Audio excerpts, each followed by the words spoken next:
Netcasts you love. From people you trust. This is TWiT. Bandwidth for the Tech Guy is provided by Cachefly. CACHEFLY.com. Hi, this is Leo Laporte, and this is my Tech Guy podcast. This show originally aired on the Premier Radio Networks on Sunday, July 22nd, 2012. This is episode 894. Enjoy. The Tech Guy podcast is brought to you by GoToMeeting with HD Faces. From Citrix, of course. All you need is a webcam and a click to turn your online meeting into a high-definition video conference. Meet with colleagues anywhere in the world, even from an iPad. Sign up for your 30-day free trial right now at GoToMeeting.com. Click the Try It Free button and use the promo code TECH. Well, hey, how are you today? Leo Laporte here, the Tech Guy, and we're ready. We're ready to talk about technology. Computers, of course, cell phones, best little computer a guy ever had or gal in your pocket, tablets. We can talk about the internet. We can talk about home theater, digital photography, anything with a chip in it. I'm up. I'm game. I'm ready. Let me give you the phone number, 8888-ASK-LEO, and all your answers are available at techguylabs.com, absolutely free. No charge for anything I do here.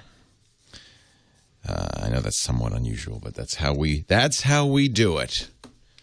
No charge. The advertisers pay. I like that. Wow. What a week this was. Yahoo scores a very good new CEO. Yahoo's been struggling. Their fifth CEO this year, in the year 2011, 2012. Fifth. That's always a bad sign with the company. But this time they got a good one, a keeper. Marissa Mayer, who is was one of the best-known faces at Google for years. 20th engineer, 20th employee. Very smart, very aggressive, very young, 37 years old. So she's going to bring a lot of energy to trying to save this internet legend. I'm glad to see it, Yahoo. Microsoft, kind of a surprise, had its first loss in its history as a public company. But there was a good reason for it, and you probably shouldn't ascribe too much to it. As it's not as some thought, oh, it's the beginning of the end from far from it. Yeah, Microsoft did something kind of dumb a few years ago. We've all done something kind of dumb in our youth. Something that you pay for later you regret. And in this case, they were bidding actively for a online advertising company called DoubleClick and lost to Google. And it kind of freaked them out. And this happens from time to time. You'll see people in the tech industry. I suppose it happens in all industries, but I'm familiar with the tech industry.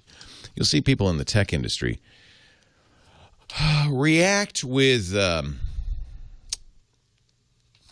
not a lot of thought, You could call it a knee-jerk reaction. When the doctor hits your knee with that rubber hammer, and whether you wish or not, it goes boing.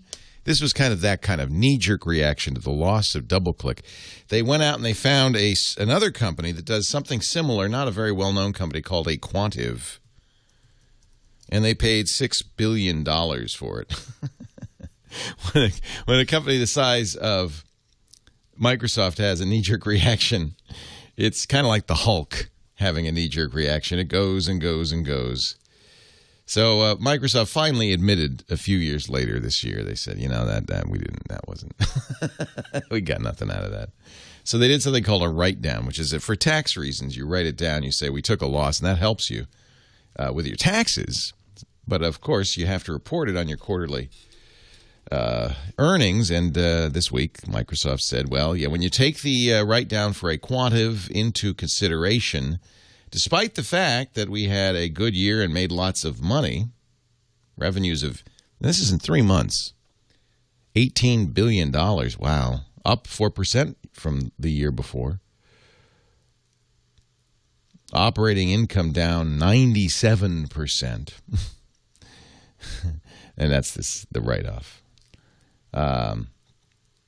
In fact, if you don't have the Aquantive $6 billion write-up, operating income was up 7%. $6.9 billion. I'm sorry, 11%. So it's a little hard to read these numbers, but you'll see the headline: Microsoft loses money for the first time ever. I think it was, $192 million. But it wasn't for anything real. It was just admitting a mistake, taking a write-down so they could take some tax gains, benefits, and moving on. And that's kind of the way business works sometimes. And when you're that big, you can do that. The real question is, how will Microsoft do in the next quarter? And not even really the next quarter, but the quarter after that, because the next version of Windows, we now know, is coming out October, 26th? Late October. That's huge. That means that's when they start selling like crazy, like hotcakes. And, of course, it's big for the computer industry, too. That's what manufacturers wait for, because Windows users tend to buy new computers when the new operating system comes out, and no sooner. They don't want to do an upgrade. So right now, everybody knows Windows 8 is coming. So you'll probably see this summer a real tank in computer sales as people wait for Windows 8. And Microsoft even said we expect to sell something like 500 million copies in the first year. I mean, they expect this to be a huge hit. It almost always is. It's just kind of built in if you're Microsoft and Windows. They have also announced this week a brand new Office 2013, which is quite impressive in some ways. It's designed to work particularly well with Windows 8, but it'll work with previous versions of Windows. They'll probably make a ton of money from upgrades on that. Unknown and probably a continuing loss, though, things like their online services. They lose money every year, hundreds of millions every year on Bing, their search engine, mostly because they spend that money on marketing. They lose money on, or barely make money on Xbox. That was a very expensive project to design the Xbox. Supposedly they're going to announce a new one in the next year, in June, the Xbox 720. We don't know what it'll be called, but that will be big. I think that a loss of $192 million and looking ahead to next quarter and the quarter after, big gains, I think they're going to do fine. They've got these Surface tablets. Of course, there are those, and I've been among that chorus, who say, well, Microsoft's really in trouble because Windows 8 is such a change. And I don't know if you've played with it yet, but it really is a dramatic change. It's the first time Windows has looked really different since Windows 95. It's been a long time. So this will all be very interesting over the next year or so. It's hard if you're a tech company, especially because the world moves so fast in technology. It's hard to stay on top. IBM couldn't do it. IBM was dominant in the 60s. Couldn't do it. Now they're just kind of a nice company, not a bad company. They're very nice, not important, but very nice. And Intel's starting to struggle against these ARM chips because computing's changing from desktop and laptop to mobile, tablet, and cell phone. Companies like Nokia and RIM, which dominated smartphones, are struggling against the new upstarts of Apple, Samsung. It's a very interesting world we live in. It moves kind of, it's like one of those sped up movies, where the sun rises and sets in a few seconds. We're kind of technology, compared to the normal business cycle in normal businesses, technology is like that sped up world. It just, things happen so fast. And that's kind of why I like it. But I understand it can be confusing. Now, there's a lot of talk about how much money Marissa Mayer is going to get to be the CEO at Yahoo. It's not, when you add it all up, it's not that unusual. They say $61 million. She's worth, first of all, she didn't do this because she didn't move from Google to Yahoo for the money. She's worth $300 million. That's enough for a lifetime or two or three or four or five. Well invested, her great-great-great-great-grandchildren will never need for anything. She's going to get an annual salary of $1 million, but eligible for bonuses if she performs, of $2 million or even more. She's going to get $12 million in stock and options, but that's over 3 years. Those are retention grants. The idea, and this happens all the time, especially in the tech industry, you give the new CEO options, but they have to stick around to get them. And she negotiated a deal to get a one-time only $14 million payment on taking this job. That's a nice bonus. And that was because that was stock she left on the table at Google. but that's also spread out over 2.5 years. So she's doing all right, but she didn't do this for the money. And I think anybody who's on the board at Yahoo or a Yahoo investor should be applauding loudly. She was a good deal. All right, 8888 Ask Leo's the number. Let's talk right after this. Hey, real quickly, I want to talk about... Not go to assist. I want to talk about... Go to meeting. Yes. Summertime's here. People going on vacation. They're all over the place. Online meetings software is critical. It's key. It's so useful. It's funny. As Padre SJ still in our chat room, the folks at Citrix were talking to him. He knows all about it. Uses it all the time, I gather. That's awesome. That's a good vote from somebody who really knows all the choices in the enterprise space. GoToMeeting was originally screen sharing. Then they added this HD Faces, and now, I tell you, it's a spectacular way to teleconference and meeting together. Visit GoToMeeting.com. You can find out more about their capabilities. It allow you to create a meeting on your Mac or your PC, join a meeting from an iPad. In fact, use the camera and the mic and the speakers on the iPad to actually be in the meeting. You don't need a phone line. And they can see you and you can see them. I mean, it's just incredible. Want you to try GoToMeeting, absolutely free. All you got to do is go to the website, GoToMeeting.com. In fact, let's do it right now. GoToMeeting.com. See that orange Try It Free button right there. You click that. And there's a link when you fill in your name and address. There's an email address. There's a link for promo code. Click that link and use the offer code TECH, if you would, the promo code TECH. That way we get credit. TECH. GoToMeeting.com. Try it free for 30 days. Offer code TECH. Show your boss, show your clients, show your colleagues. I think they'll agree it's a really great way to meet online. And now with the HD Faces, you don't even need the screen sharing, right? It's just now it's just a great way to teleconference. All you need is a camera and a click, and you're going. GoToMeeting.com. Use the offer code, promo code TECH. TECH. Into the house. E.T. and Glamour Race. Wrecking the town with the power of a bull. Ain't no monster clown who is as lovable As ever loving hope. A little physics song, I guess, huh? Haven't heard that one before. That's Kyle Benham, our musical director, and we put all of the songs that he picks. He puts them on his Google Plus playlist, and we put it on our show notes. Show notes page, techguylabs.com. All your answers are there, everything you need to know, including a link to the chat room, which is a very useful place to go to get more information. Previous show notes, 894 episodes strong. We got a lot up there right now. And we're migrating it all bit by bit, inch by inch. We're migrating it all over to the new server and should have that online. I'm hoping by next week. That's my secret goal. TechGuyLabs.com. Just one more week left on the old site. Yeah, you could see the new. Is it safe? I don't know if I should send people to the new site yet. Let's not. If you're in the chat room, EK, just put it in the chat room. You can look at it there. Phone number is 888-827-5536, 8888 Ask Leo. And if you're outside the U.S., you can't call that because it's a toll-free number in the U.S. only. But don't worry, never fear. Never fear, my friends. Just use that Skype out thingamajig. And you'll be able to call me and reach me, and it'll cost you nothing. Our first call of the day is from Crystal Lake, Illinois. Hello, Dave, Leo Laporte, the tech guy. Hello, Leo. Thank you very much for taking the call. My pleasure. Thank you. Hey, my daughter's going away to college, Eastern Illinois. Congratulations. That's exciting. Yeah, and she got a Mac Pro, and we got to get her a printer.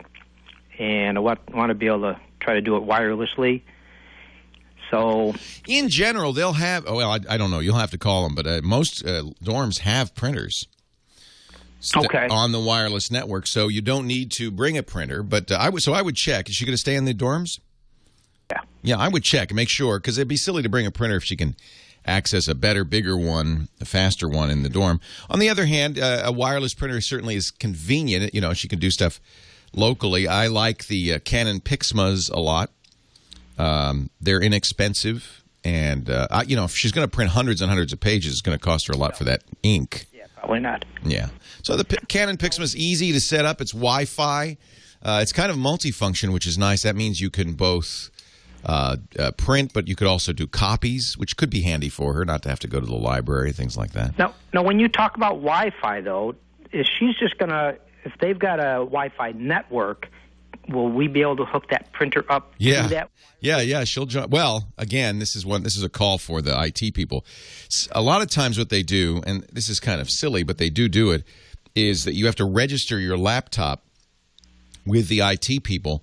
They get what's called the MAC address, a unique number attached to that laptop, and say only these MAC addresses could join the network. If they do that, you'll have to do that with the printer as well, and they may say, no, you can't. So, well, how about Bluetooth? Yeah, well, I mean, the truth is she's going to print probably sitting right next to it, so USB would probably be fine. And what, she wants to be able to print across the room? I don't know. I'm just a tech guy. Yeah, I don't think wireless, if you're in the same room, is really that useful. Okay. So she could just get an inexpensive. And by the way, all the printers that are Wi-Fi enabled or wireless enabled also will work with a USB port. A Bluetooth printer, that's an interesting idea. Let me see. I mean, there are some out there. Yeah, I haven't used any. Oh, okay. So let me look real quickly and see what brands. My favorite printer company is Epson. I really like both the lasers that they offer and the inkjets, and they're fairly affordable when it comes to ink. That can be really an issue with ink. Sure. Yeah, but sure. And so you don't want her to have to pay for her roommates printing and so forth. I would check and make sure that the dorm doesn't have a printer in each hallway. Can I ask you a quick question about tablets? Yeah. I was looking at the Google tablet you talked about a couple weeks ago. Yep. The Galaxy tablet, the 7-inch one. Yep. And then also the iTouch. And I'm just having a hard time because the wife and my daughter, they have iPhones and iPads.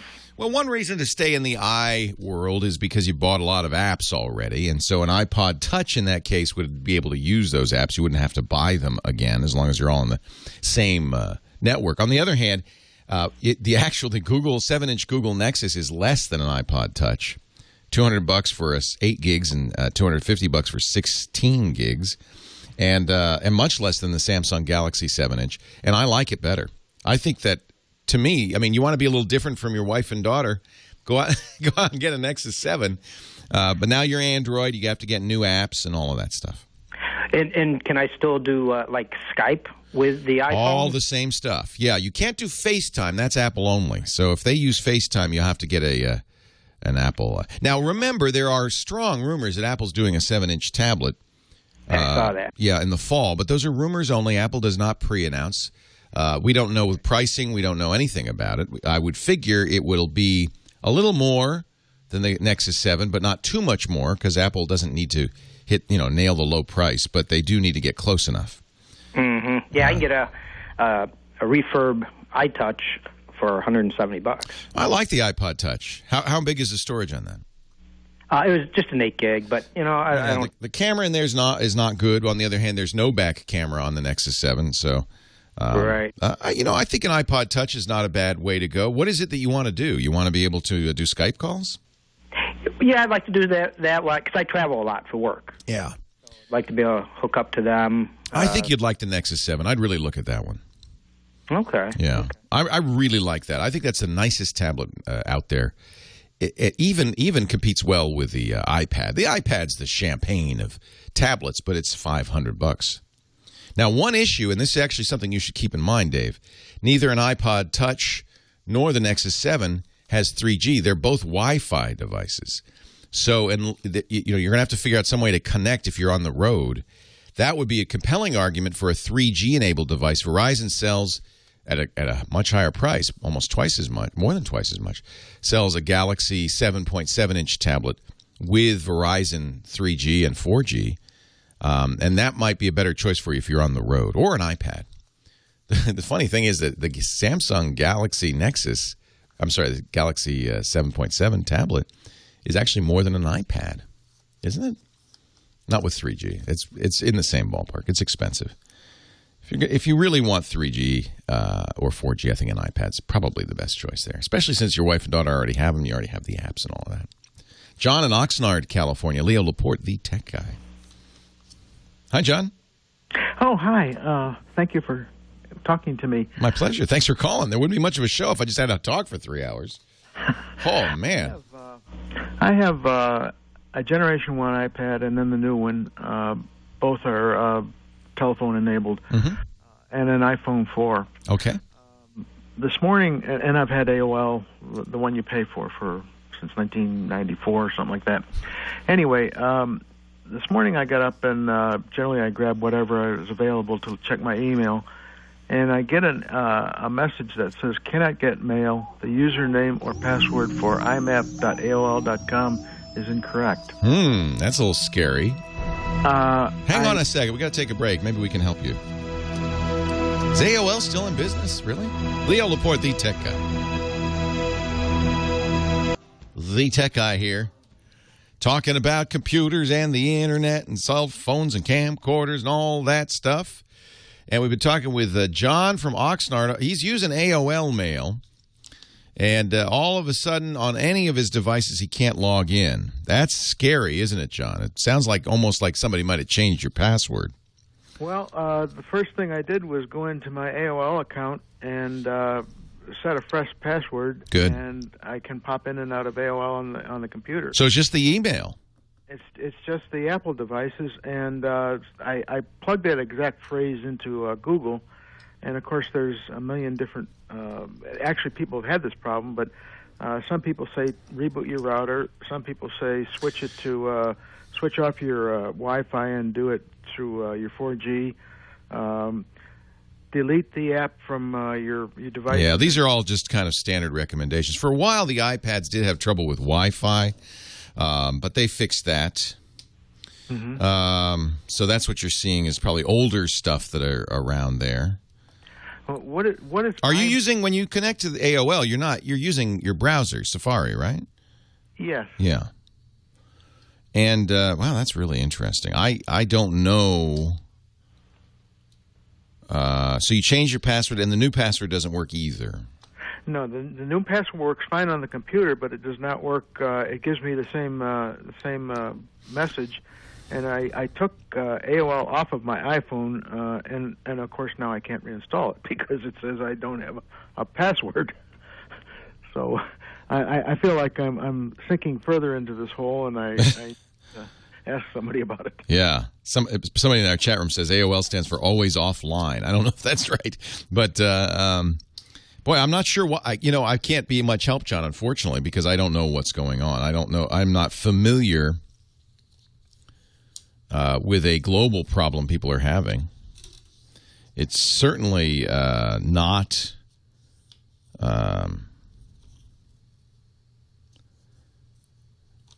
Did you, yeah, I think it might be AOL. I wonder if they changed something on their servers, perhaps. I think a call to AOL is in order. There is no, to my knowledge, there's no issue with AOL and iDevices. Mark in Tustin, California. Leo Laporte, the tech guy. Hey, also ports. Also ports. Ports and SSL. Yes. To help people with that because it's what I do. Oh, that's awesome.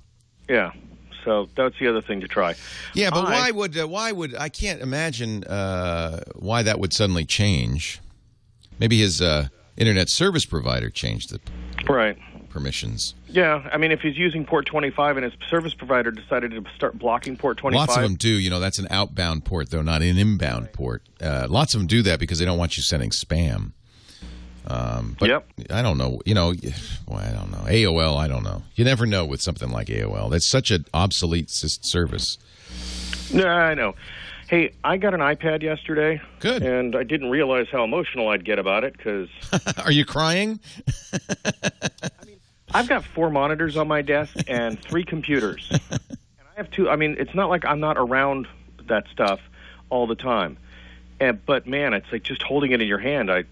It's pretty amazing. In fact, when I first held an iPad 3 years ago, my immediate reaction is this is the future of computing.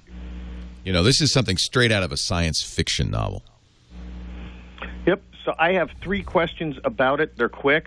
Okay. One is, a stand for it. If I want to do like videos for, I'm going to do basic videos for, how to set up your computer. And I thought I'd just use. That's one of the reasons I got the iPad. It's got a nice camera, yeah. I mean, so you want to use it as a video camera, but you need something to hold it. And most of the stands that I know of don't. The angle is not appropriate for video because they're so you can look at it, so they're angled towards you.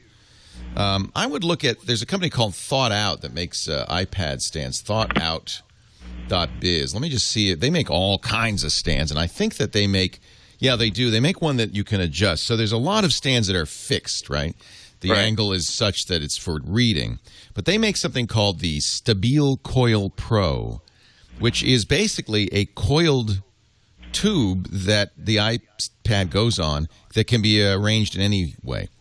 Cool. They also have a tripod head. So Thought Out, THOUGHTOUT.biz. Okay, and then I've got a Mac Mini. It's got Snow Leopard because to me Lion isn't. It has some problems. But if I want to do help customers with things like iCloud, I'm going to have to. Yeah, you have to go. I would wait. Might as well wait at this point. July 25th, we're going to see Mountain Lion. Might as well just make the move. Okay. And the last thing is I work on this database web building software called Alpha, and all their videos are Flash. Is there a way to convert so I can put them on the iPad and look at them when Yeah, so most of the times inside, Flash is just a envelope for a video file format. It really gives you a player. It's like a player that comes with the video inside of it. It's a standalone player. So if you can just download those Flash videos, that's the first step. How do I get them on a hard drive? If you can download them, then usually you can extract, and usually it's a H.264 video in there, which means it'll play just fine on the iPad. If not, then you'll need some sort of conversion program, and there are quite a few. Can you get it down to your hard drive, or are you only looking at it on the web? They give them to you. It's on a disk. So they have no problem, letting you download them. Yeah. There used to be a really great program for converting video to iPhone style. And it's went out of business, and I don't know if there's been a replacement for it. Let me look for a little bit, and I'm sure the chat room can help you. We need to find a program that'll take Flash files. Is there SWF files? Hold on. Probably are. That's all right. It's just not important. They're Flash files, probably SWF. Will Handbrake read those? If Handbrake will read them, that's a great thing to do. Handbrake.fr. It's free. Right. I have it on both my Mac and my PC, so I'll use that. If it'll read the Flash files, then you're golden. Okay. All right. Hey, one more thing. When you let people, and I'm not trying to get you to say my website, I don't need it, but when you give out people's websites, it's actually cool because for people like us who are working on stuff, it's nice to hear other people being successful and trying and working. I agree. I know sometimes people will say, people call in just to get their site plugged. I don't mind that. I think, everybody's trying to make it these days. Right. Well, you were lamenting it for a while because, I listened to it a lot. Well, what I really hate is if somebody makes up something just to get their plug. Right. Right. I understand. All right. As always, thanks a lot. Thanks, Mark. I appreciate it. I know, and I appreciate the feedback on that. But what if somebody's making up a kind of a Fakatka question just to get on the air with a plug, they're wasting my time. They're wasting your time as a listener. That's not so good. But if you call up and you want to talk about something and it's a legitimate conversation, you're trying to figure out, I have video on my site and I want to convert it so that other people can see it. We talk about that and you want to plug your site. I have no problem with that. Just my goal is not to waste our fabulous audience's time. Of course, I'm good at that by myself. Alan in Fullerton, California. Leo Laporte, the tech guy. Hi, Alan. Hi, Leo. We're having a problem with our camera. We're trying to communicate with it. We just went out and bought a Mac desktop. Okay. And we got Final Cut Pro, and we have a Panasonic DVX 100B camera. And we're trying to communicate with Final Cut Pro, and it's not working. It's not communicating with it. Hang on the line. We got to take a break. I can tell you what to try when we return. Leo Laporte, the tech guy. I get a feeling that I never Leo Laporte, the tech guy. 8888 Ask Leo. That's the number. Alan in Fullerton, videographer. He's got a nice camera. I was looking at your Panasonic. It's a nice camera. Uses P2 memory, right? Yes. So it has a FireWire port, and in fact, supposedly shouldn't have any trouble communicating with Final Cut. What happens? Okay, well, what happened was, so we got the new, we got a new Mac. Oh, you have no FireWire. No, we got the FireWire. Oh, okay. Okay, and in fact, we hooked up an older camera that we Sony, and it communicated just fine. And then so we took it over to, we took it over to the Mac store, and they tried to hook up the camera to one of their Macs in the store, and it didn't communicate with that either. So I'm pretty sure it's a camera issue. So we're trying to get. Oh, that's frustrating. Yeah, are you using the FireWire port on the camera? Yes. Yeah, it happens. I hate to say this, but I've seen it happen many times. FireWire, it has power on one of the lines, and if you flip the cable by accident and jam it in, you can actually short it. And if you've shorted the chip on the camera, you're really in trouble. So that camera just doesn't work on any computer. Yeah, but the thing is the camera's working fine otherwise, and it shoots really good video. Yeah, sure. It's probably the FireWire port on the camera, though. So now you can pull the P2 memory and use a reader. Can't you do that? Oh, I don't know. I'm trying to get some ideas now. Yeah, I think here's the issue. It's probable that, it sounds to me that, and I'm sure the Apple guys said this, that the FireWire, that's just like on a computer, that is a chip that's connected to the FireWire port that got shorted or damaged. And so it's not working. You're talking about in the camera, right? In the camera, because you tried the camera wisely with different cables on different computers, right? Right. So it's not the cable, it's not the computer. So now my issue is it seems likely that somehow that's shorted out the FireWire port, so you can't use that anymore. But that camera does use P2 cards, I believe.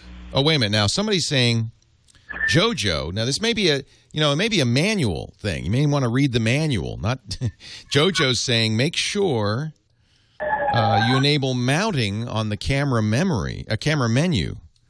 That's interesting.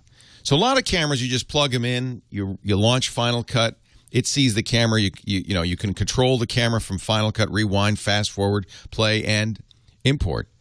But apparently in this case, it's you got to make sure you make it mountable in the camera menu. So make sure you've done that. And if it still doesn't work, it is app as Father Robert Ballister in our chat room is telling me, Padre SJ. FireWire ports are notoriously easy to short. I know that. I've seen it happen. If that's the case, then you can get a memory card reader for the P2 card. There's a card in that camera. You can pop it out, plug it into the memory card reader, just as you would out of a digital camera of any kind, and you should be able to read it. So those are the two possibilities. If you have shorted that port, it's hopeless. It's too expensive to fix that. But you want to make sure. JoJo's got a really good point. He says make sure you enable that capability, that mountable capability, in the camera's menu. It doesn't work out of the box. Leo Laporte, the tech guy. Joe in Florida is our next caller. Hey, Joe. Hi, Leo. Welcome to the show. This is Video File Day. It seems like we got a theme going. Yep. You got a corrupt QuickTime file. Is that right? Yeah, I did a video of my son making a speech about 4 years ago in high school, and tried to open it the other day when I refound it. And Windows Media Player tries to run it because I'm on Windows, and it says it doesn't recognize the file format, and QuickTime gives me a 2048 error, but it won't open it either. It's definitely a .mov file. So first thing to try right away, and everybody should have this. In fact, Windows or Mac, you just download it even if you have no reason to, because it's free, is a thing called VLC, Video LAN Client. It's from Videolan, videolan.org. Got it. And that is a really useful little player that will play a lot of videos that don't, play in any other way, Windows or Mac. They've got lots of codecs that are not typical. Now, it's not specifically designed to recover corrupt QuickTime files. There are programs that do this.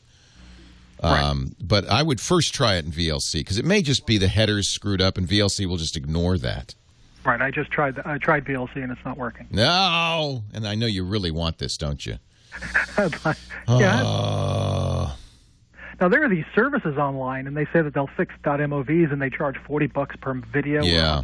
Yeah, I'm not sure. Now, there are free programs. There's you're on a Windows machine, though, huh? Yep. Also can use a Mac. If you can find a Mac. Yeah, I have a Mac. Yeah, HD Video Repair from grauonline.de. Always work on a copy of this, by the way. You know, don't touch the original. About 27 copies already. Yeah. Was it a high school speech, college speech? What was the junior high school? He won an award. Oh, you really don't want to lose those. You know, if you look at it in Windows Explorer, it doesn't even show it as it's got a .mov and it says it's a QuickTime, but you look at the icon and it really looks like a music file in the icon. That doesn't mean anything. That's just Explorer being confused. Exactly. Yeah, that doesn't mean anything. What happens is there's the video, there's the data, and then there's a header file on that. Right. And sometimes that header file gets damaged. Or if the file itself gets damaged and there's stuff missing, what you need is something that can kind of say, well, I don't need that. I'm just going to play it by brute force. Sometimes VLC would do that. This one's free. It's from grauonline.de, and it's an MPEG-4 repair program. Well, it's free for the first half, and the nice thing about that, you can see if it works at all. Yep. And then you might have to pay them. I hate that when they do this. Yeah, you might have to pay that's trialware. So it'll say, well, I can see, here's the first half. You want more?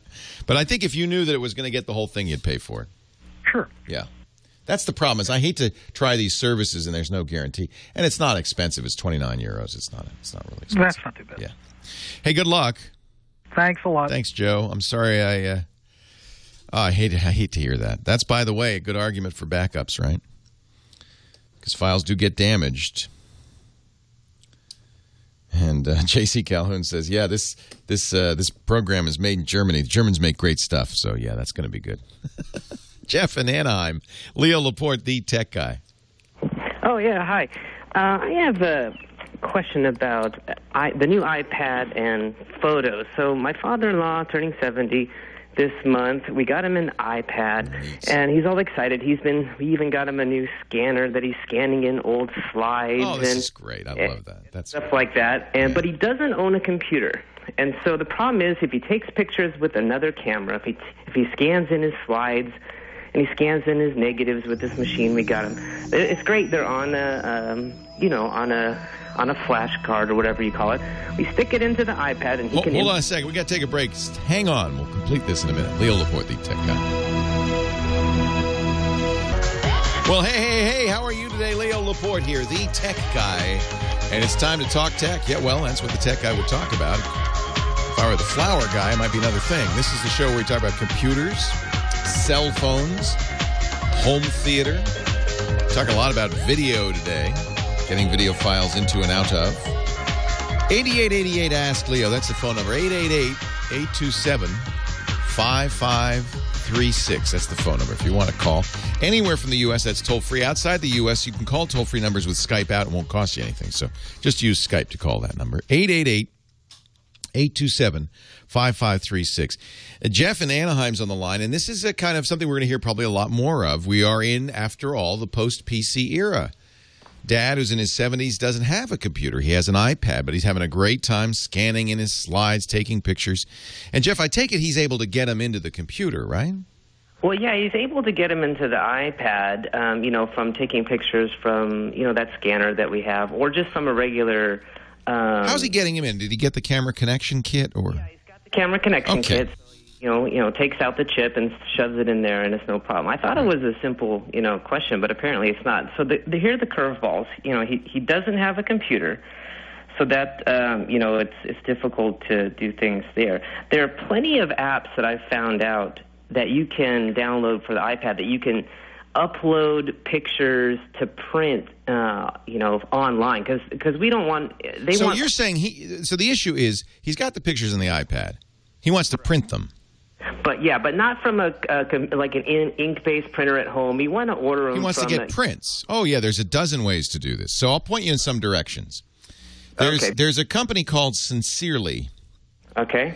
Sincerely.com/ink that makes apps, lots of them, for the iPhone and the iPad for printing, and they do some neat stuff. For instance, they will send cards. They will print postcards or regular greeting cards. Apple, of course, has its own card app that you could use cards. But I like Sincerely. I've used a lot of their different apps, so that's a dozen of them. Then there's a great company called SmugMug. And they have an app or you could just upload it to the SmugMug site. This is a company that really caters. It's kind of like Flickr. You're probably familiar with Flickr, photo sharing site. Yeah. So SmugMug will do very high quality prints. The pros use SmugMug. Right. I use SmugMug. That's where I put my pictures. And if you go on a SmugMug, you can order very high quality, professional style printing in anything from a 4x5 to a 19x14 print. I mean, they have everything, and they have mouse pads and all that stuff. Well, let me ask a question of clarity, because I found plenty of apps, including, I think, the SmugMug one. I don't remember if I've tried that one, but what the problem seems to be is that I can upload as many photos as I want that I've taken with my iPad or his iPad. The problem is when you import them, I haven't found any apps that allow you to access the photos that you've imported for whatever. I see what you're saying. So you need to get them to the camera roll. That's where the apps are. All of the apps are finding their images is on the camera roll. Right, and so I don't know how to either put them into the camera roll or have the iPad access the photos that he's imported. I don't know. It's just. How's he importing them? If he's importing them, he should be importing them into the camera roll. Is he using some other application? No, he's just using the camera connection kit, and he sticks the card in, and then it just, you select the photos that you want to import, and you hit import. We're not using a third-party app or anything else, just whatever natively comes up when you stick in the connection. That's what's supposed to happen. The camera connection kit's supposed to import the pictures to the camera roll. Right. So I'm not sure why not. You might want to get him anyway. I think it's $5. The iPhoto app for the iPad. Does he have that yet? No, I've been looking at that. Oh, but is when that I read great? the description of it, it didn't go into detail about that being an option. But then again, I haven't found any other people that seem to have this. No, you're in an unusual situation because it's supposed to go right to the camera roll, and to my knowledge, it does. iPhoto's worth buying, though, on the iPad for the retouching that he does, for messing around with the pictures. And what it does is it will keep its own albums, but then export. It can export into the camera roll. I really like iPhoto, and it works directly with the camera connection kit as well. Okay, I'll get that, and I'll try SmugMug. But I would look at your camera roll. If if he's importing them, they should show up in the camera roll. You're saying they're not there? No, they're there. Like, I can view them on the iPad in the camera roll, where it says photos, and, using that app. But then the problem is, I've downloaded 6 or 7 different apps that you can, quote-unquote, upload your photos to order prints online. And the only folder or whatever you want to call it that shows up is the photos that he's taken physically with his iPad using that camera.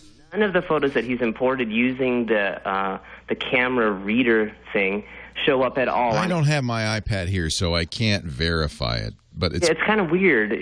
It's pretty much that's how it's supposed to work. The camera roll is the camera roll. I would agree. His memory's not full, is it? No, not even close. Like if I took one photo, I used the camera import thing, I saved it onto the iPad, and then I tried to upload one photo using any of these apps. I haven't tried. I don't remember if I've tried SmugMug, but any of the other things, Ritz camera, Walmart, Costco, any of those things, it just won't allow me to access the photos that I've. One more suggestion, and this one's from the chat room, and it's probably a good idea. I've not tried this, but it's a program called Awesome Files. It's for the iPad and iPhone. It's available in the App Store, and the idea is you can use this to move photos around to get your photos from one place to another.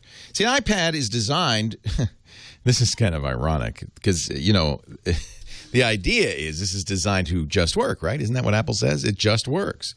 And so your father shouldn't be having any difficulty. It should all be intuitive. It just works.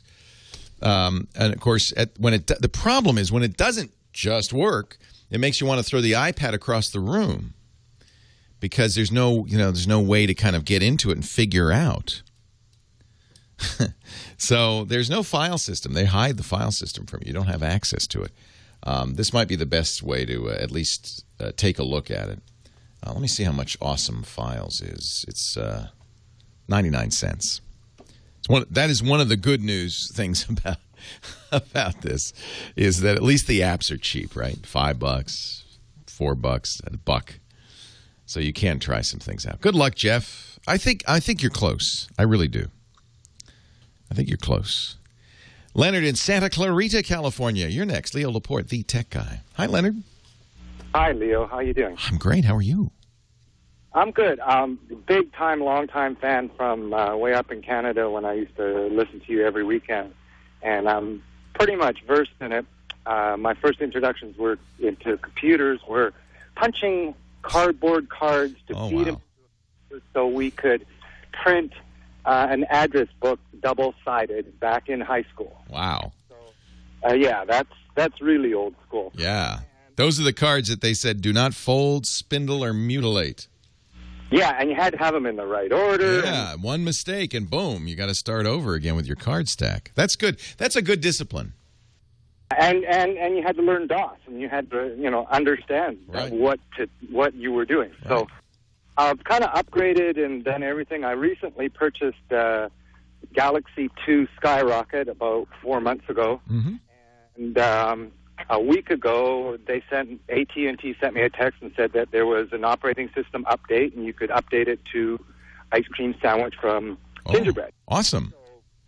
So in order to do that, you had to download the program on Keys.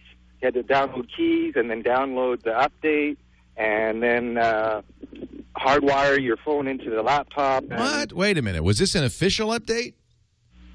Yeah, this isn't a root exploit. This is an actual official. Who's the carrier on that? AT&T. Oh, you're right. Keys. That stupid Samsung thing. You're right. I remember now. They require that, don't they?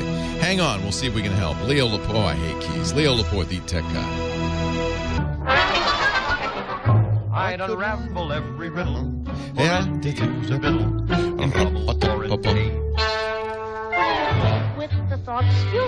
Little Wizard of Oz there.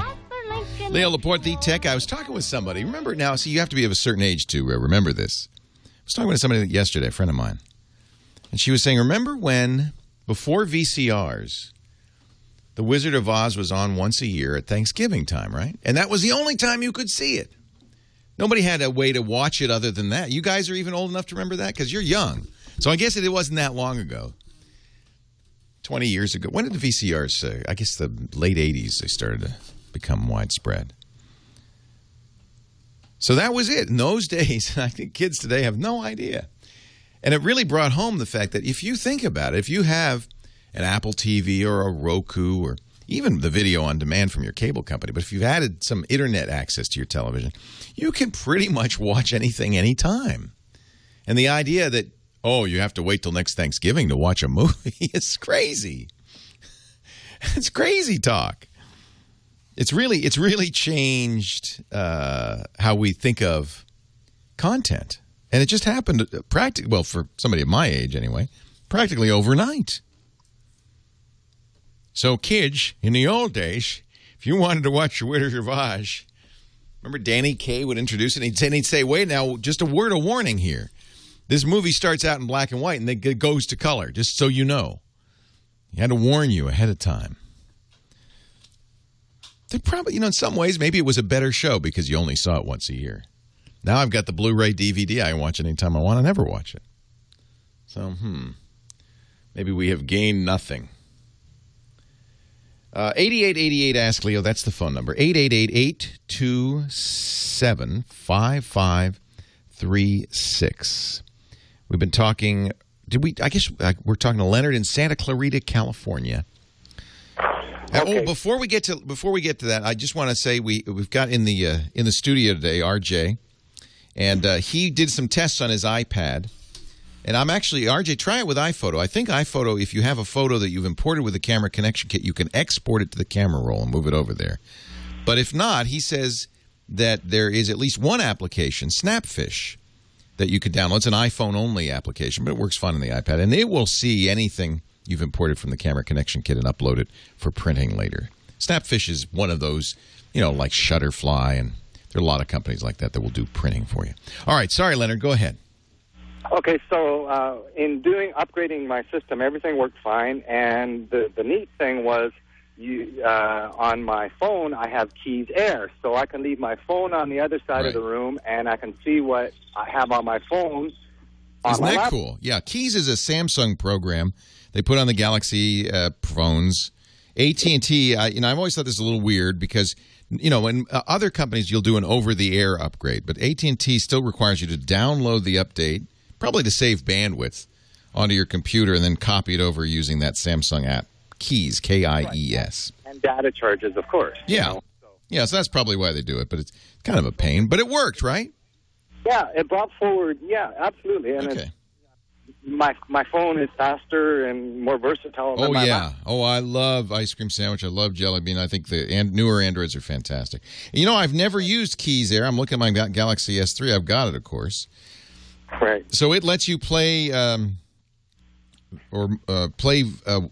the Wi-Fi, play videos from your phone to your TV? Is that what you're doing? No. What I want to do is I have a Sony XBR6, which is a decent TV. Yeah. There's no wireless connectivity. What I would like to do is and now I'm running Windows XP, believe it or not, and it's fine, and I've never had to upgrade because I don't use my laptop that often, just basically for, surfing and printing. Right. And what I would love to do is to be able to watch my videos on my TV from my phone. Yes. Wouldn't we all love to do that? And there are ways and ways to do that. The problem is your TV doesn't know anything about any of these ways to do that. Right. So more modern TVs, when you buy them, will include something called DLNA, the Digital Living Network Alliance or something like that, DLNA. And many phones, including your phone, have DLNA built in. So if you had a television that supported it, you could play back videos, anything, I think, from your phone, and connect it to your TV. So what you need to do is get a device that you connect to the TV that supports DLNA. Right, and Sony sells one like for $70. Yeah, a lot of companies do. Western Digital, also the WDTV does that. I think the Boxy might do that. There are a lot of devices that'll do that. Now, if I go to like Roku or one of those, Roku does not do DLNA. See, good. And this is where Apple really has stolen a jump on everybody else because they have something they call AirPlay and AirShare, and that's basically the same thing. But you have to have an iPhone and you have to have an Apple TV to do it. Now, the Samsung has AllShare, which I guess is an offshoot of that. Yeah, that's DLNA. Yeah, so I would have to get... You need some DLNA device to connect to your TV. And then this is what everybody's doing with Roku, Boxy, Apple TV. They're connecting the network to their television. They're giving their television an internet connection. And sometimes it's stuff, from the internet, like Netflix. But you could also, if it supports DLNA, be stuff locally from your phone. Now, is it possible to do this via Bluetooth? Not Bluetooth. It's not fast enough. But you could also, I think on the Galaxy S2, you can get a HDMI cable. Yeah, hardwire. Yeah. So the USB, and a lot of phones have this, but you have to check to make sure. But there's a special kind of USB port on that Galaxy S2 that can, with the appropriate cable, be turned into HDMI, which you could then just plug into your TV. Yeah, I've seen those. They're like $10. So yeah, that's another way to do it. Check and make sure that your Galaxy S2 has that kind of connector. Okay, thanks, Leo. You're welcome. This is we're in the infancy of all of this. Any new TV you buy, certainly all the Samsung TVs will support this. Any new TV you buy will probably have both Ethernet and Wi-Fi built into it, support for DLNA built into it. It won't have support for Apple's protocol because it's Apple. But it would have support for the standard protocols like DLNA that would let you. It's very cool. I mean, if you have an Apple iPad, for instance, and an Apple TV, I can just press a button on the iPad and wirelessly I'm seeing what's on the iPad on my big screen TV. It's very cool. It's kind of amazing. The first time I saw that, I went, wow. Wow. But this is all new, and, of course, you've got to have all the parts working together, and therein lies the trick. Carol is in Los Angeles, our next caller. Hi, Carol. Leo Laporte, the tech guy. Hi. Hi. I had a question regarding cell phones. I have a Android phone. Mm-hmm. And they just upgraded me to ice cream sandwich. And aren't you excited? Oh, yes. You don't sound excited. That's how you know if you're a geek or not. Geeks get excited about the least little upgrade. Normal people go, oh, no. I am a little excited. The problem is so you're a little bit of a geek, Carol. Hey, hang on. We're going to take a break. That magic music tells me we're almost out of time in this segment. We'll be back in just a couple of minutes, and we can finish up. Thank you, Carol. Leo Laporte, the tech guy. Carol from Los Angeles. You have your nice ice cream sandwich on your new Android phone. What could possibly have gone wrong? The question I'm having is, and I understand it is a problem, I can't watch a video that requires flash. Right. And there doesn't... Is there anything I can do to be able to do that? Well, the problem comes from Adobe, which has discontinued Flash for mobile devices. That's correct. I think they said they were supposed to support this version, but after that, no longer. Yeah, this is the last one. So, did you have Flash on the phone before you put ice cream sandwich on there?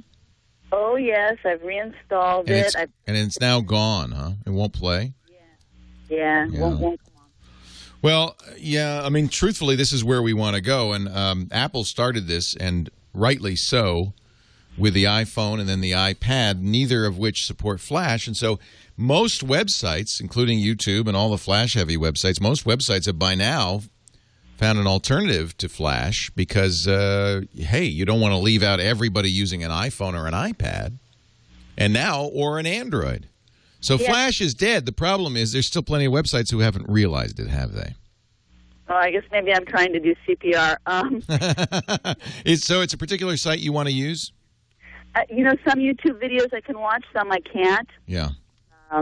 I browse onto a site. Let's say I want to watch a TV show. Yeah. Some I can, some I can't. You should use the YouTube app, of course, and that should let you get to everything. I actually am using the YouTube app. And you still can't. That's correct. You might try. Let's see. I'm looking at the chat room, and I'm trying to figure out what they recommend. I just don't use Flash. I try not to use Flash. Something called. Is that for the Android? iSwifter? I don't think that's for Android. Actually, my phone is a Motorola, and it's the. It's a Droid. Razor. Droid Razor.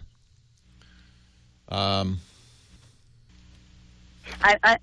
under warranty. I'm almost thinking of changing in the device. Just because you can't run Flash? Wow.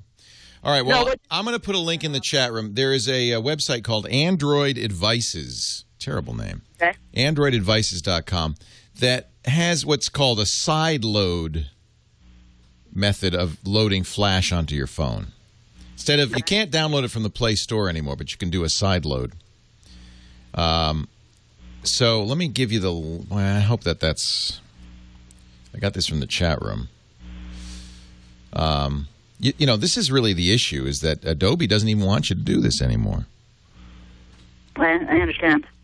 And you have been to the Play Store and tried to install I know I can't. I thought you could still... Go ahead. I've got the version 11 on my phone. I do have... Oh, well, you have Flash then. Yeah.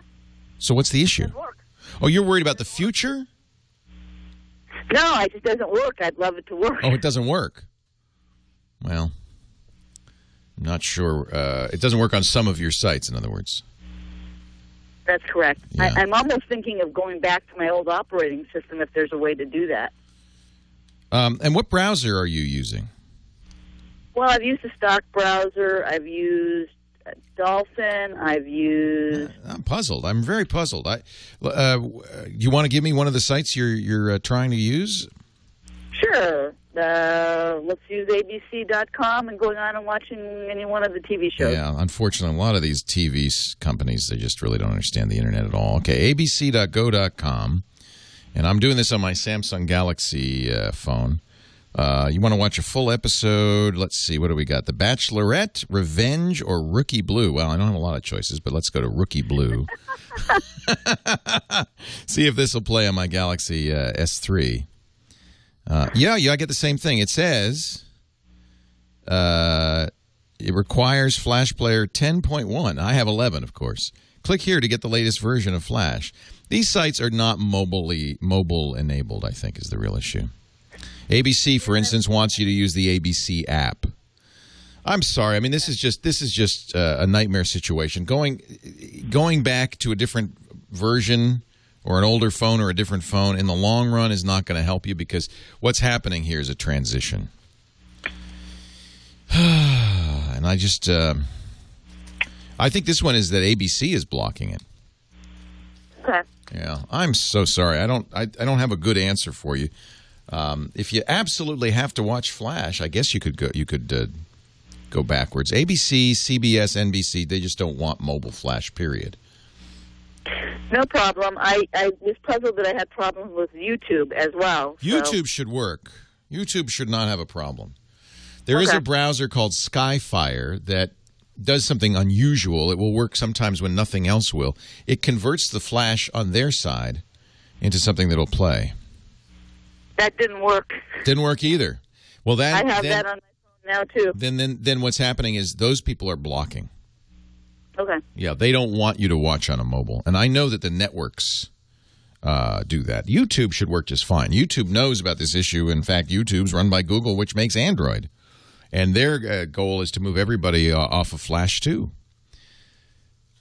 The reason, Steve Jobs wrote a long letter, which they posted on the Apple website. He says, and it's not just because I hate Adobe. I'm paraphrasing. It's not just because I hate Adobe. He does, or did. It's because Flash is a pig. It's got it really slows things down. It's got all sorts of security issues.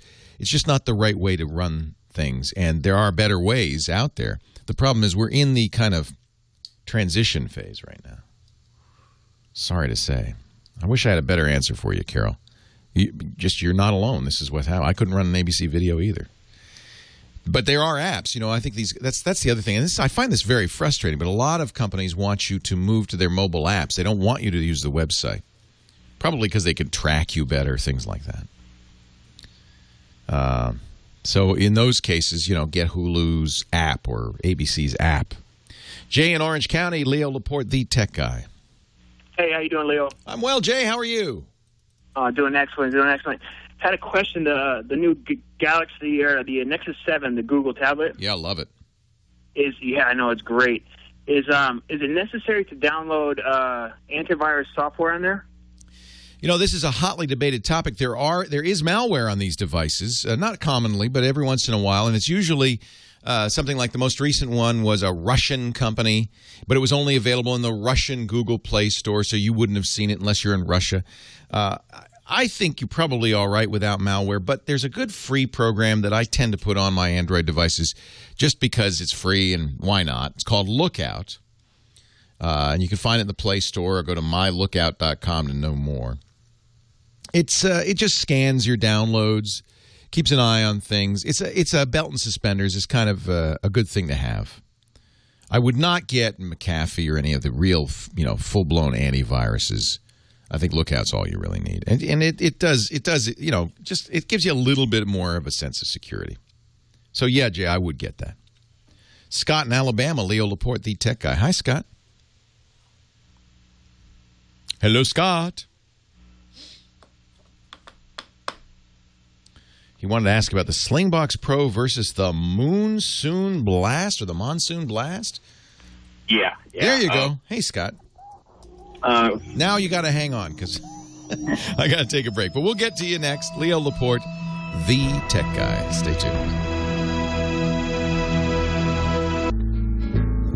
His little lost love lay asleep on the hillside, and his heart was heavy as night. Leo Laporte, the tech guy, 8888 Ask Leo. That's the number to call. Scott in Alabama has been hanging on. Hey, Scott, thanks for your patience. What can I do for you? Hey, I'm looking at the Slingbox Pro versus the Monsoon Blast. Yes. The thing that was concerning me about the Monsoon Blast is its near HD video quality. Yeah, near, yeah. Near could be anything. That's what I'm wondering. Near. So I have for a couple of disclaimers. First, Slingbox is a sponsor of some of our podcasts. Second, I have not used the Monsoon. But the chat room did point me to a PC Magazine review of the Monsoon, in which they gave it 3 out of 5 stars, saying it was a jack of all trades, master of none, and buggy. So I would say that's a recommendation against it. Belkin is also making a device now that will let you do the same. All 3 of these devices, the idea is you connect them to your home theater. It's kind of like the flip-flop of a Roku box, for instance. You connect this to your home theater and to your internet. And then when you're out and about, you can log into them from the internet and see what's on your DVR, see what's on your cable or satellite. Sometimes you can even play back DVDs. So it's kind of a neat idea, especially if you've got an iPad or an Android tablet, because it gives you local TV. We have an engineer here we imported from Philadelphia, and he misses his Philadelphia local news. And I go over to his desk, and he's watching it on his Slingbox. He has a Slingbox in Philly, and he's watching his local news. So that's cool. So I do have experience with the Sling. The Sling works great. I've never had any trouble with it. If you have enough bandwidth at home and where you are, it is very close to HD. It's certainly it's good quality. You know, it's streaming, so it's going to never be quite HD.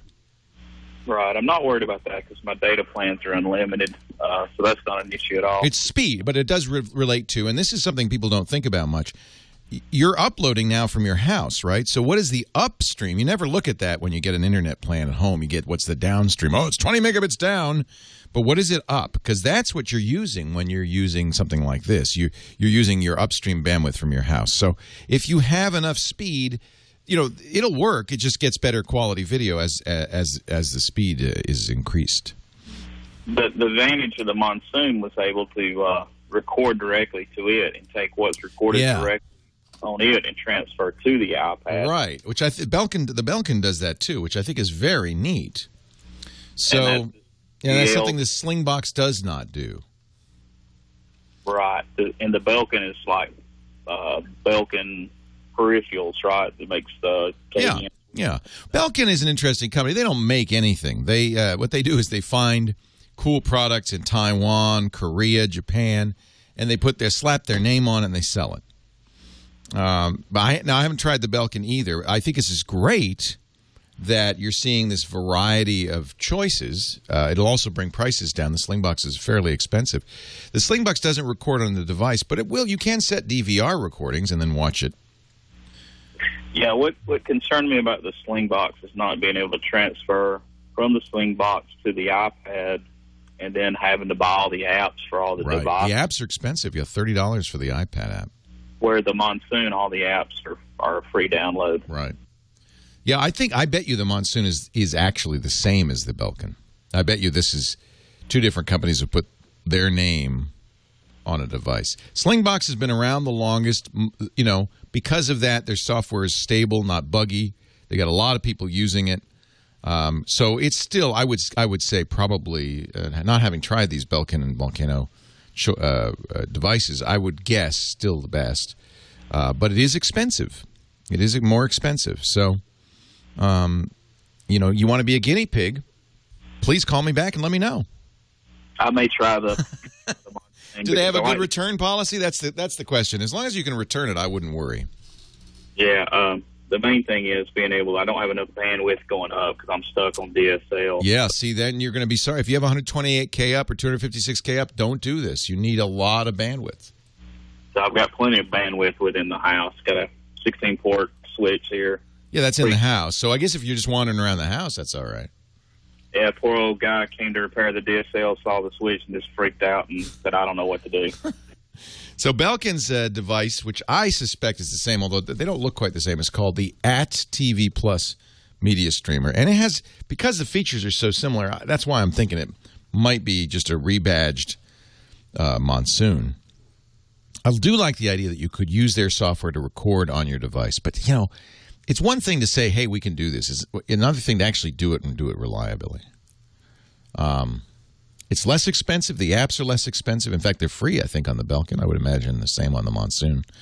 But, you know, because these are new, I'd probably wait until you see more reviews before you spend money. And absolutely, if you want to do this on the road and you don't have good, you know, you probably, to do this reliably on the road, you'd want 512 kilobits up, half a megabit up at least. And if you get a megabit up, then you can see almost HD quality. It really is dependent on that. Bandwidth upstream, not downstream. Remember, you got two numbers when you get the quote on the bandwidth. There's the downstream, which is usually anywhere from 5 to 20 megabits. And then there's the upstream, which on DSL is sometimes 128 kilobits. That's not enough. 256, 384. 384 would be the absolute minimum. And what you really want is a megabit up. Some cable modems, Fios, things like that will give you that kind of speed. Then they work great. And I guess Sling has reduced the price of the Sling Box app for the iPad to $15. That's a lot better. 30 was a little steep. 15, that's not so bad. Not so painful. Andrew, St. Louis, Missouri. You're next. Leo Laporte, the tech guy. Hi, Andrew. Hi. How you doing, Leo? I'm great. How are you? I'm good. Hey, we met you, I think, a couple of years ago at the last Macworld that Apple was involved with. Oh, yeah, the good old days. I remember that. Yeah. Hey, the question I have has to do with the operating system for Macs, and we have not upgraded to Lion.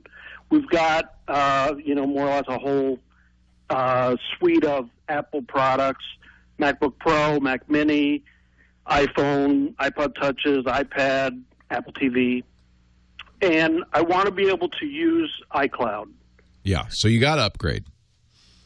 Right, so I'm going to have to upgrade. At the moment, I haven't done it yet because I think similar to one of your other questioners, you were kind of saying, well, why don't you just wait until Mountain Lion comes out?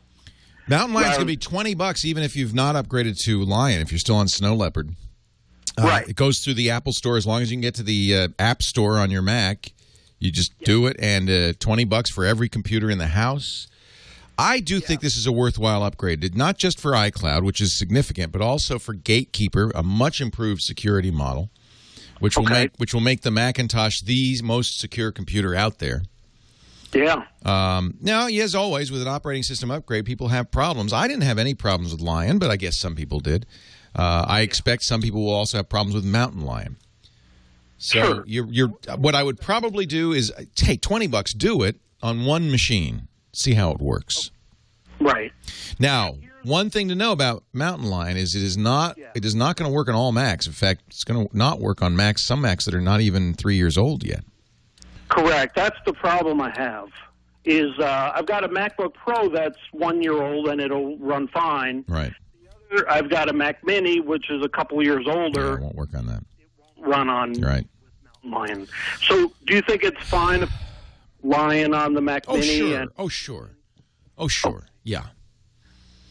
That was really my concern. Yeah. No, go ahead and in the Apple world, I think it's always best to use the most recent version of the operating system. Unless if you have compelling reasons why you don't want to do that, I think it's the best thing to do. You've heard about a particular problem. I haven't heard a lot of problems. Well, a good day to you, Leo Laporte here, the Tech Guy. Hour number 3 of the Tech Guy Show to help you make the most of your personal confuser. I guess your cell phone now could be your personal confuser. Even more personal. Even more confusing. 8888 Ask Leo. That's the phone number. 888-827-5536. Toll free from anywhere in the U.S. If you got a question, a comment, a suggestion. Let's say hi to Joe in Chickamauga, New York. Hello, Joe. Leo Laporte, the Tech Guy. Hello, Mr. Laporte. Happy Pi Approximation Day. Wait a minute. Pi Approximation Day? Yeah, if you write the day first and then the month, it would be 22/7, which is approximately pi. Now, people are just using any excuse to eat pie. Now that's just going too far. Pi approximation day, 22/7. I love it. Anyhow, I have. Are you a high school math teacher, Joe? Oh no, I haven't. Okay. What can I do for you? Okay, I have an Android tablet running 2.3.4, and the people that sold it to me, or the people that make it, kind of dumb. They didn't partition it so you have plenty of room for your applications. So I've been installing most of my applications on the micro SD card. Who makes this device? Pan Digital. Oh, those are the cheapest. They're very inexpensive. Yeah, that's true. I mean, it's better than the tiny palm I used to have. Oh yeah. Well, here's what I'm having a problem with. I install most of the stuff on the SD card, but if I don't like it, I'll uninstall it, and the weirdest things tends to happen. It gets into this kind of no man's land state where partially unmounts the SD card, but if I go to remove it, it says, "Hey, you shouldn't have done that. You prematurely removed your card." Oh boy. Yeah, I mean, I've done. You know what I would do, and I think is probably your best bet, is to root that device and put a better ROM on it. Go get a Cyanogen mod ROM for it.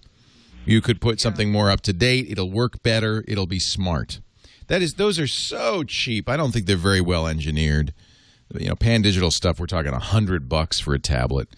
I don't know what the answer is, but this is actually a good thing to do with any Android device. Is root it, and if you go to the place to go to find out if you can, and chances are you can, is xda-developers.com.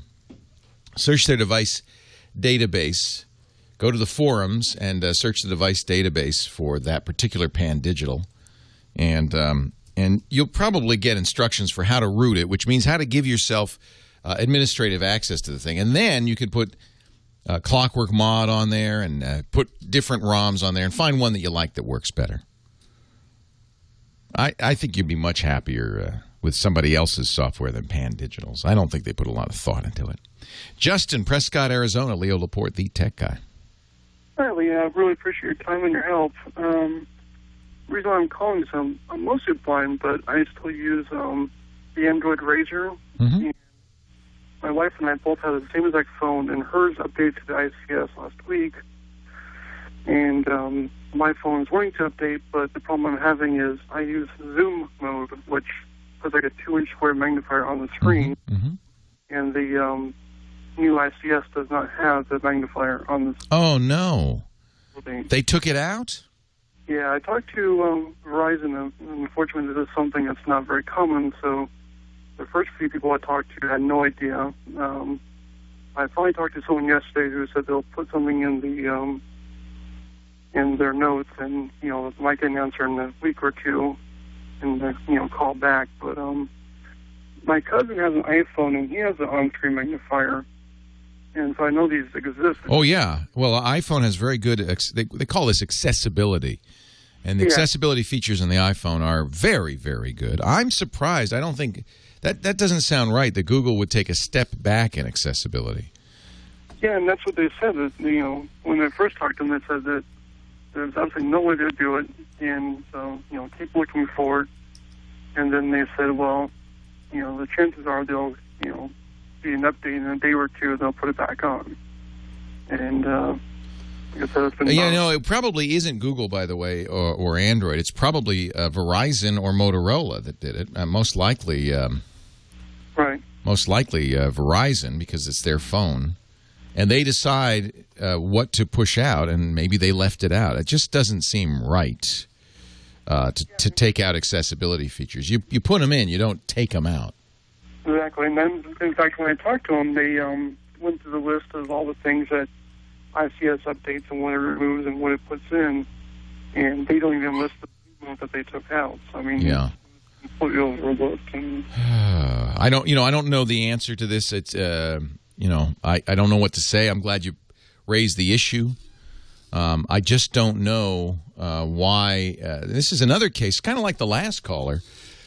So Android, to understand what's going on here, Android, which was not developed at Google, was actually developed outside of Google. Google acquired the company, and it's kind of run not entirely by Google, but by something called the Open Handset Alliance. It's open software. It's based on Linux, and it's Java. And the Open Handset Alliance kind of manages all this. What happens is that a new version of Android is created in conjunction with Google engineers and the OHA. And then that is offered to the phone manufacturers and the carriers, who then modify it, because each phone has its own kind of little, gloss on Android. There's no, the only standard Android phones are ones offered by Google. They call that the true Google experience. And you often get bugs added. You sometimes get nice features added. I think Samsung's TouchWiz 4 is quite good. So is HTC's additions. I'm not crazy about Motorola Blur and what Motorola's done. Of course, Motorola is now owned by Google. That may start to change. In fact, the Motorola phones, the Droids, may end up being the Google Experience phones going forward. But for now, it's whatever Motorola and Verizon decided to do with Android. And there's really nothing that Google can do about it. And I would guess that this is something that either was a mistake on Verizon's part or something they did on purpose. You never want to take out accessibility features. That's not the point. You really want to put more in, not take them out. Now, there are other apps, third-party apps, that might solve this problem. Byron in our chat room is suggesting an app that you could. Google Android app helps blind smartphone users. We'll put this in the show notes. Is this an app or is it a version? Yeah, it's an app that lets you. Well, this is more like a screen reader. I think he wants it's called Georgie. I think he wants a magnifier. But anyway, it might be worth looking at. Georgie is the name of that. I would think they're third-party magnifiers. I just don't know. The ultra magnifier, says Wordsworth, is a good one. You don't want to take those out. And I have to say, Microsoft, Apple, and Google have all worked very hard to make their stuff more accessible. So it surprises me that they'd go backwards. Charlie, El Paso, Leo Laporte, the tech guy. Hi, Charlie. Hey, Leo, your screener's super. Yes. Hey, we're an archive that publishes books. Okay. And when the text illustrations are composed, we turn them over to a designer for a final layout. But she's 300 miles away. Yeah. And the copy still needs some detailed modifications, which she'll do at her end. And I need to watch her screen and answer her questions about those changes. Oh, how fun. I don't want to control it. Yeah, you just want to see what she's doing and chat with her. Yeah, that's it. Now, we've looked into VNC. I would try Google Docs. Okay. Real-time editing, chat by the side. We use it all the time. It's free. I love it. Google Docs. Leo Laporte, the tech guy. One shot. One opportunity. Let it go. Let it go. Digits of the number pi. One moment. Would you capture it or just let it slip? His palms are sweaty, knees weak, head is heavy. The numbers cloud his vision already. Keep it steady. He's nervous, but on the surface he looks calm and ready to recite. But it's not quite offsetting that he's froze now, and the whole crowd knows he vowed to get it perfect. But the numbers won't come out. He's choking how? Everybody's joking now. A 3.15? Whoops, kablow! Snap back to reality. Oh, it's a malady. Oh, it's so random. That is a nerdy M&M, I'll tell you. That easy note. He won't have it, he knows. All his fans really hope he can shatter the globe. A world record of 42,000. 3.14159. 25. There it goes. This is Pi Approximation Day. We learned something, didn't we? 8888 Ask Leo. That's the phone number to Temecula. We go. Neil is next. Hi, Neil. Leo Laporte, the tech guy. Hello, Neil. Hello there. Hey, how are you? I'm well. How are you? I'm good. What can I do for you?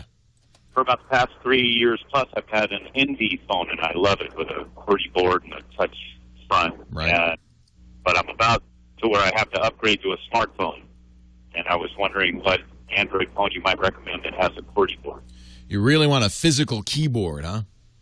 Well, I'm kind of hard on my kids about using real English, and I find that touchpad, I shortcut, and then it's hard for me to be hard on it.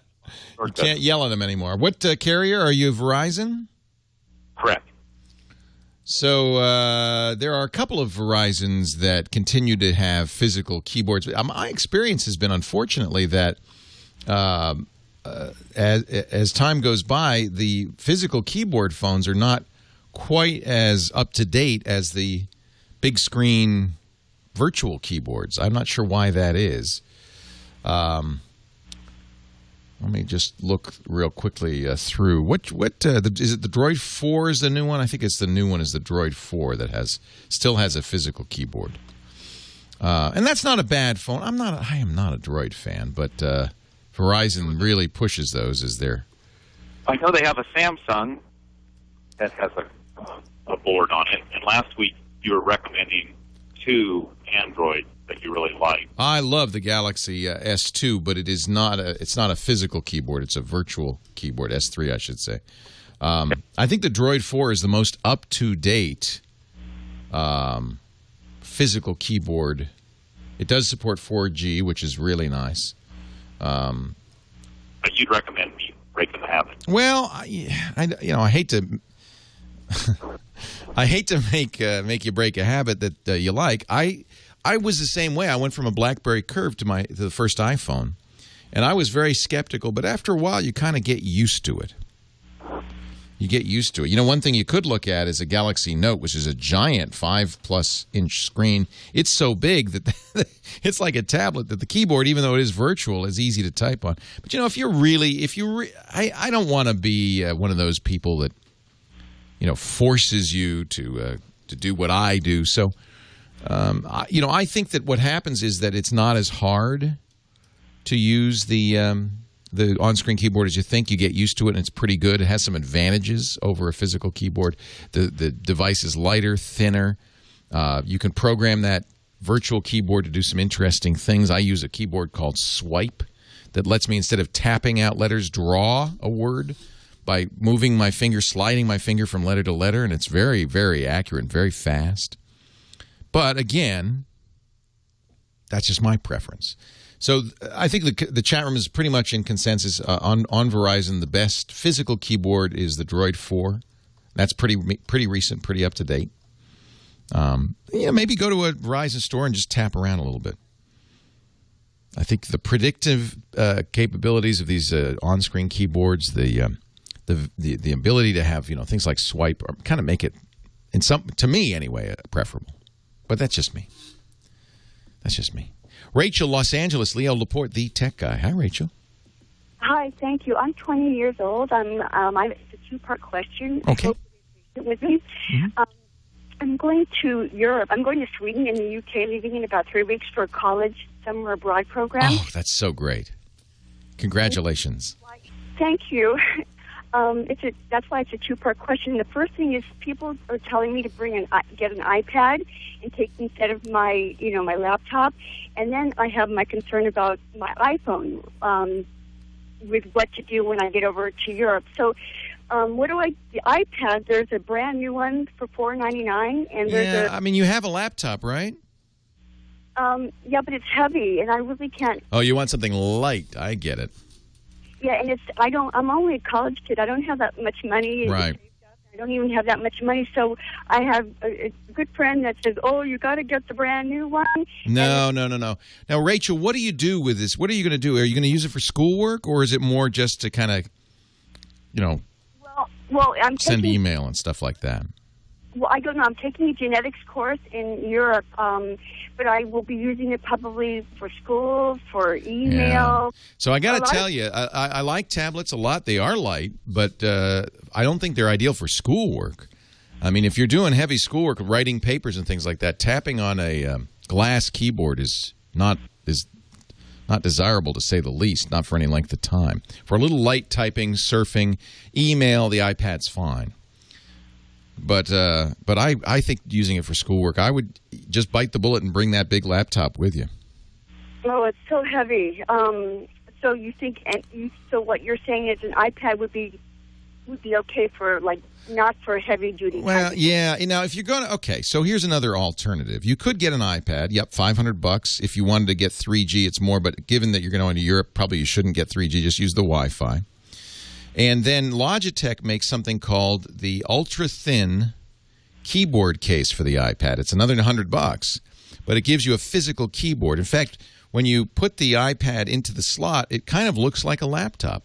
And in that case, I think it would probably be a pretty adequate analog to a notebook. I mean, I would prefer to see you bring a MacBook Air, but that's $1,000. And as you say, funds are limited. Yeah, I don't have that. I don't have wealthy people in my life. But there's an older one, an iPad, a brand new one, and an older one. Which if I get the iPad with the ultra, the older one, you save how much? Not much, $50, right? I think it's 100. 100, all right. Yeah, and I would, I mean that's that. Then you could buy the keyboard, and the older one is fine. Okay. Yeah. Okay. Thank you. And then what do I do with my iPhone? I was trying to pay attention when you were... Yeah, so there's two choices. One, you can pay AT&T for international travel, but how long are you going to be there? Altogether about 6.5 weeks. Yeah, that's a long time. I would say what you'll probably do, you said Sweden and where else? England? UK, yeah. UK. When you get to the UK, you can buy a SIM card from Vodafone or O2 that you put into the iPhone that gives you an English phone number and a unlimited data, very affordable, much more affordable than paying AT&T for it. Okay. And I would guess, although I don't know for sure, I would guess the same thing is available in Sweden. Pretty much everywhere you can do that. You get a SIM card for that country with unlimited data, and it's usually very affordable, Rachel. Rachel, have a great trip. Leo Laporte, the tech guy. 8888 Ask Leo's the number. Cliff is in Virginia. Hi, Cliff. Leo Laporte here. What can I do for you today? Hey, Leo. Hey, Cliff. It's Chris, actually. Chris, sorry. I've been watching you since the Tech TV days. Awesome. Thank you, Chris. I recently had some sort of Trojan virus that's, I guess, associated with Java. Uh-huh. It disabled my Windows Firewall, my Defender, and my Security Essentials. Gee, you'd think that those things would have caught it and stopped it instead of just passively saying, "You got us, disable us." That's too bad. That's not the right response. Okay, we give up. You win. Oh, boy. All right. So how'd you get rid of it? I tried. I looked online, though, but I didn't really find things. Didn't really help, though. So then I reinstalled Windows. Yeah, that's the truth is you did the right thing. You can try to uninstall individual malware infections, but there's a couple of things to be aware of. First of all, how do you know you're okay? There's really no way to be sure. And second of all, if you got one virus, you probably have more than one. So best thing to do, in my opinion, and every security expert I've ever talked to says this is the best. The only really way to be sure is to format the drive and start fresh from a known good copy of Windows. And that's what you did. You know, it's really slow, huh? Well, when I first reinstalled, though, the Windows update would take forever to update, though. And the same thing happened when I had a Windows XP before. When I reinstalled, it acted all slow. I don't know what could be the problem. I don't know either. That shouldn't. In fact, most of the time, most people's experience is things get faster. Make sure you run all those Windows updates. Make sure you got the latest version of Windows on there, and it should be faster. Now, make sure Good point. Razlak in the chat room has a very good point. You probably don't have the official hardware drivers on there. You're probably using generic drivers that came with Windows. So after you do a reinstall of Windows, it's always a good idea to go to the manufacturer's website and make sure you've got their latest drivers for the motherboard, for the video card, for anything they offer. Download those and install them. If the system's slower, that would make sense. It's because you have incompatible or out-of-date driver. Get the latest driver. The system should be faster because you've eliminated everything that's slowing it down, including that malware. Blake in Cedar Falls, Iowa. Hey, Blake, Leo Laporte, the tech guy. Hey, Leo. I'm a regular viewer of the TWiT network. You do great work. Thank you. Appreciate it. So I am back ordered for a Nexus 7. Got my order in, but at this point, they can't even give me a date on when I'll Yeah, get the Google underestimated the demand for the Nexus 7. Exactly. So I also have a Sling Player, and you mentioned earlier the Sling Player apps, the mobile apps are all on sale right now for $15 instead of the normal $30 price. Good deal. That makes it a lot more affordable. The problem is the sale ends tonight. Oh. So they all go back to $30. Oh. My question is, how do I purchase the tablet version of Sling Player now at the $15 price so that I can put it on my Nexus 7 when I get it? No problem. Go to play.google.com, and you have no Android devices at all. I have an Android phone on there. All right, you can buy it. I see that you don't have the tablet. That's an interesting question. What if I... No. Yeah, let me just see. When I tried doing it, and it told me I don't have any compatible devices. Oh, that's frustrating. That's very interesting. That's a really good question. So if you don't have a compatible device... if it were an iPad, I could buy it in iTunes on my computer. But it doesn't look like Android will let you do that. I'm on the Google Play Store, and of course, if you log out of your Google account and try to buy it, will it let you do that? Maybe not, huh? It makes me log in. Yeah, it says, well, you can't buy something until you log in. Right. Wow. Okay, this is crazy, but it is one way you could do this. Ingyald in the chat room says, you could install the Android SDK and create a virtual tablet device, register it with Google, and then you'd be able to buy it. Wow. That sounds like a long way to go to save $15. But you're basically installing an Android emulator with a tablet on it. How interesting. I think that's kind of a bug in the way the Play Store works. Maybe it's by intent. I don't know. It seems like a bug. You cannot buy software. They're trying to protect you, of course. You cannot buy software that you don't have hardware that works with it. But you'd like to buy it now because it's on sale right now. Right. A gift like you can in iTunes? Ah, that's an interesting idea. Maybe you could do that. Yeah, give a gift certificate. I just don't know. You know what I would do is I'd email Sling and explain the story to him and say, can I get a deal down the road? And I bet you they'd do it. Okay, I'll try that. That's a really, I've never thought of that, but it's a good point. I think probably Google never thought about that. They said, well, this is good, right? We shouldn't let people buy apps they can't install. They're wasting their money. So they think it's a feature.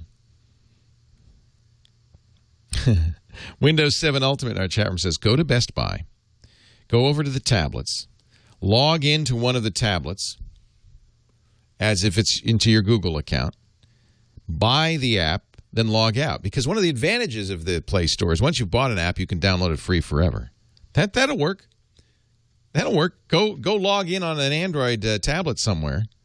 Just register it and log out, and it'll be part of your Play Store from then on.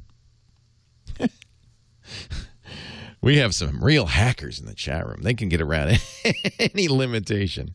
Good luck, Blake. I think you're going to like that Nexus 7 once you can get it. I have to say this tablet surprised everybody.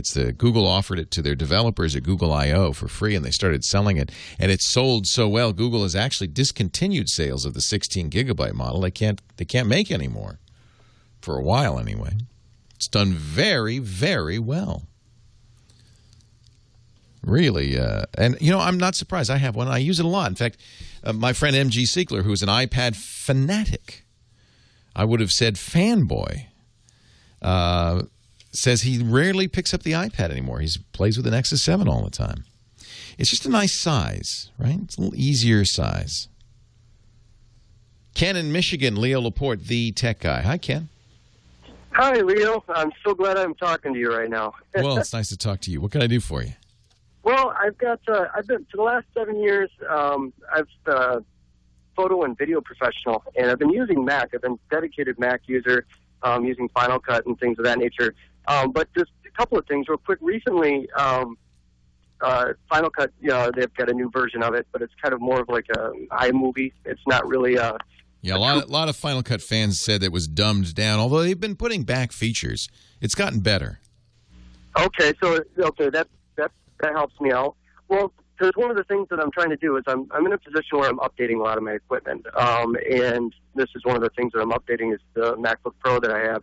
I'm looking at buying a new one, but with all the features that CS6 is offering now, I'm also have opened my mind up to maybe going to PC. But then with the shocking. What do I do now? I mean, because if I go on a PC and then 8 comes out and I get CS6 on it and I don't like it, things of that nature. So what are your thoughts? We even looked at that, too. We use Final Cut for our editing here, and they took out one feature that we absolutely needed, the ability to read and write to a storage area network, a SAM drive. Oh, okay. Yep. And that killed us. So we're stuck with Studio. We can't upgrade to Final Cut Pro X. And I did. I called Adobe, and I said, what kind of deal could you give us to put Premiere on our systems to move to Windows? Windows and machines are a lot less expensive. Hang on. We'll talk some more. Leo Laporte, the tech guy.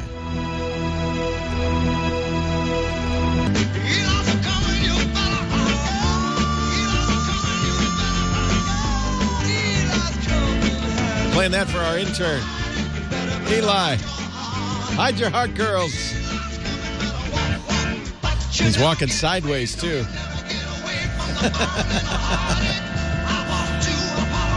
8888 Ask Leo. Last few minutes of the Tech Guy Show. We were talking, and it's an interesting question for people who are in the video business.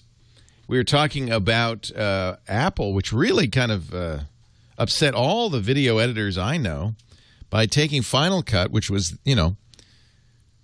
had become the default choice in many ways in Hollywood, and dumbing it down. They lowered the cost considerably by $1,000. It's only $299 now, and you can buy it on the App Store for up to 5 different machines for that price.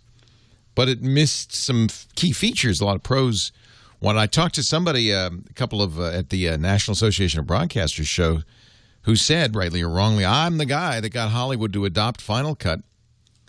He's a well-known video editor in Hollywood, does movies and commercials.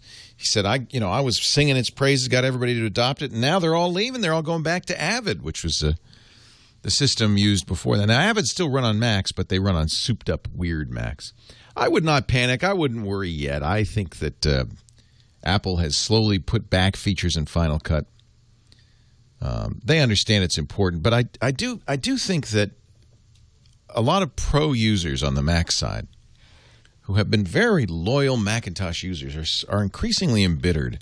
Apple refuses to update its high-end professional hardware, the Mac Pro. Does this with Final Cut. A lot of people feel kind of, you said it, DTLA guy, they feel betrayed by a company that they switched allegiance to, and then the company decided that the money that was in consumer devices was in iPhones and iPads, and they seem to have kind of turned their back in some ways on the Pro. They don't want to be in that business. We'll see. Tim Cook says we're going to have something really exciting for the pros in 2013. Oh, great. In 2013. Patricia, Los Angeles, Leo Laporte, the tech guy. Hi, Leo. Hi, Patricia. Eli's coming, boy. Laura Nero wrote that. Love it. Yeah, isn't that a great song? I didn't know Laura Nero wrote that. Love her. Yeah. Listen, I installed Outlook on our little Dell laptop, and I can only seem to run it as administrator. How can I change that? How can I give a user access? When you installed it, you must have installed it as an administrator. Yeah, I'm afraid I did. I'd go back and reinstall it and make sure that when you install it for all accounts. Okay. I think it's a setting in the installer. Okay, so I have to take it out and start over? No, you don't have to take it out. Just install on top of it. Oh, okay. Yeah, I think you could be able to. I think you should be able to do that. Chat room, let's install for all users in the reinstall. I don't think you'd have to uninstall it, and just make sure it says install for all users, and you should be all right. If you install it only for the logged in administrator, then all the other users will have to log in as you. Yeah, I don't even know how I managed to do what I did. Yeah, it's easy. You just move quickly, and there you go. Okay.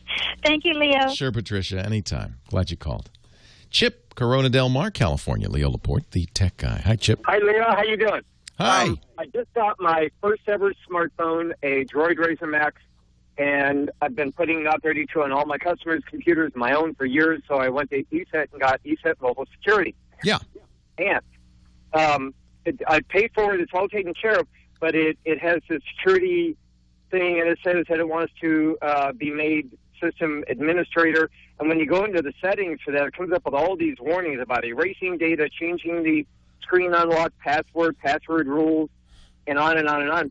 What do I do? Did I get the wrong thing? No. But you understand that security professionals are paranoid. And you're just seeing an evidence of their paranoia.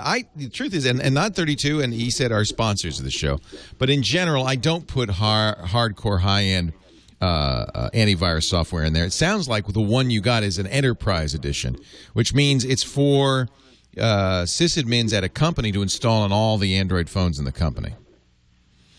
And that's probably why you're seeing all of that. Sysadmins are used to it. It's normal. And you can walk through it and go right ahead and do it. But in general, I don't put any malware on my smartphones. The most I do is I mentioned this earlier in the show. I use a little free program called Lookout. I don't really think it's necessary. I really don't. But you paid for it. You might as well use it. You got it. Walk through it, and at least good news, it's ESET, so it won't slow your phone down. Alex in Pleasanton, California. Leo Laporte, the tech guy. Hi, Alex. Hi. So I have an interesting story behind this question, first of all. Okay, I only have 6 minutes, so... I'll go fast. So anyway, I have a bad back. Hello? Yeah.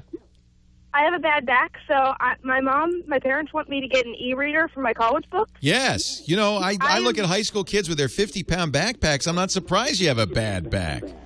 That's ridiculous. I think your parents are very smart. Mm-hmm. But the issue is I don't know which one to get. I mean, I know the Nook. There's the Nook, the Kindle. Well, the first thing I do, Alex, is do you know what college you're going to? What? Do you know what college you're going to? Yes, I do. I'd call them and find out about their textbooks. There may be recommendations because not all textbooks are available on all devices. Okay. So my favorite is the Kindle, and I would just get the $80 Kindle. It's inexpensive. If you lose it, it's not a huge deal. It's light as can be, and it's very convenient. But I'm not sure that all the textbooks you want are available at Amazon's Kindle store. In fact, I'd almost be certain they're not. Yeah, that's what I was wondering. Yeah, textbook I know manufacturers. The iPad has both applications for Nook and Kindle and the Apple Bookstore. Does that basically give me everything in one package? Yeah, it's a good excuse to get an iPad, Alex. Because I do have Apple computers at home, and I don't want to run the risk of having something not be compatible. I think an iPad is a great choice. Also, the iBook store, they've really made an effort to get textbooks on it. In fact, Apple has a lot of deals that the others do not have with textbook companies. So getting an iPad gives you the most flexibility. You're exactly right. You can get anything you can get on the Kindle, you can get on the iPad. Anything you can get on the Nook, you can get on the iPad. And you get the iBook store and a lot of textbooks that Apple's made deals with. So I would absolutely, this would be a good reason to get an iPad. Now, my parents also keep trying to make me wait for the Surface tablet to come out, but like I said, I have an Apple, and I'm afraid it's not going to be compatible. Just go for the iPad anyway. The Surface tablet, we don't know when. It's definitely after school starts. It's October at the earliest. We don't know what the price is. We don't know anything about it. In fact, Microsoft wouldn't even let journalists handle it. So it's made up right now. It's what we call vaporware in the business. It's not real. So maybe they're right, maybe not, but it's certainly crazy to wait for it. So you say just go for the iPad? Yeah, it'll be cheaper, too. Okay, perfect. Thank you. All right. Thanks for the call. Good luck. What are you going to study? Psychology. Awesome. Congratulations on graduating from high school, and good luck for your college future. Thank you very much. It's nice. It's funny. I guess it's this time of year, but all weekend I've been talking to parents who are sending their kids to college, kids who are going to college. And they're getting so excited, and they all want to know, what should I bring? What should I bring?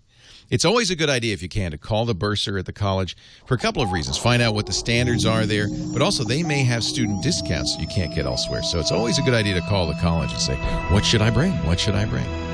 Hey, thanks for joining me. Have a great Geek Week. See you next time. Leo Laporte, the Tech Guy. Out of time. Thank you, friends. Come back next week. Leo Laporte, the Tech Guy. Have a great Geek Week. Well, that's it for the Tech Guy Show for today. I'm Leo Laporte. Thank you so much for joining us. Don't forget, the Tech Guy is just the tip of the iceberg. We do nearly 30 shows now on the TWiT Netcast Network, and you'll find them all at twit.tv. We talk about Windows on Windows Weekly, Macintosh on MacBreak Weekly, iPad on iPad Today. You get your daily dose of tech news from Tech News Today, and our weekly roundtable show, This Week in Tech. It's all at twit.tv. And I'll be back next time with another great Tech Guy podcast. Thanks for joining me. See you next time.